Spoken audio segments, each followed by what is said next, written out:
Shalom, selamat pagi saudaraku. Kembali pagi ini kita bertemu dalam kasih dan anugerah Tuhan.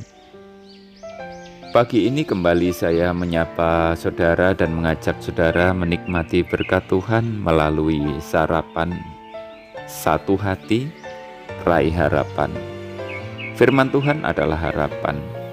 Dan firman Tuhan pagi ini kita akan membaca dari Mazmur pasal 76 ayat 11. Sesungguhnya panas hati manusia akan menjadi syukur bagimu, dan sisa panas hati itu akan kau berikat pinggangkan. Panas hati, amarah, murka, kata sifat yang menjelaskan keadaan manusia dalam situasi tertentu, dan dapat terwujud dalam tindakan yang sangat buruk, kejam, dan bengis. Saya pernah membaca berita dan artikel tentang kekejaman manusia. Ada yang dilampiaskan terhadap hewan, dan ada juga, malah cukup banyak, ditujukan pada sesamanya. Kekejaman terhadap hewan. Saya pernah membaca salah satu berita, ada seorang yang menjerat kucing pada lehernya. Lalu ia menyeret kucing tersebut dengan motor hingga kucing itu mati. Bagaimana dengan kekejaman manusia terhadap sesamanya?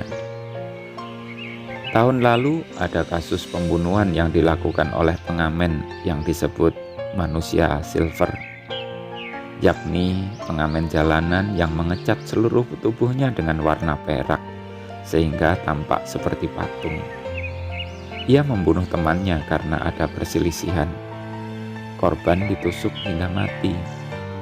Untuk meyakinkan bahwa korbannya betul-betul telah meninggal, ia menghujamkan 4 tusukan lagi ke tubuh korban dan mencacah wajahnya sebelum dimutilasi menjadi 4 bagian. Sangat kejam. Seperti itulah amarah, murka, dan panas hati dapat terwujud. Bagaimana panas hati dapat menjadi syukur bagi Allah, sebagaimana yang diangkat dalam Mazmur ini? Kita harus ingat lebih dulu bahwa pusat pemberitaan Alkitab kita adalah Allah.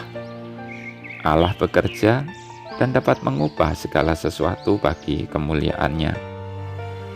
Untuk kasus-kasus kecil sebagaimana yang saya ceritakan di atas, kita tidak tahu bagaimana akhirnya, sebab pemberitaan yang diungkapkan hanya liputan kejadian sesaat.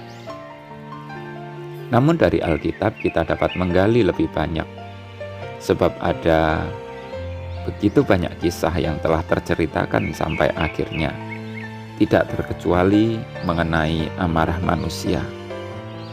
Kita lihat saja kisah Tuhan Yesus. Imam-imam kepala, ahli-ahli Taurat, dan tua-tua Israel menunjukkan amarah mereka kepadanya. Tuhan Yesus diserahkan untuk disiksa, dianiaya, hingga disalibkan. Wujud amarah yang sangat mengerikan. Salib menyebabkan korban yang mengalaminya merasakan penderitaan yang luar biasa. Tapi lihatlah sesudahnya, kemuliaan Tuhan dinyatakan.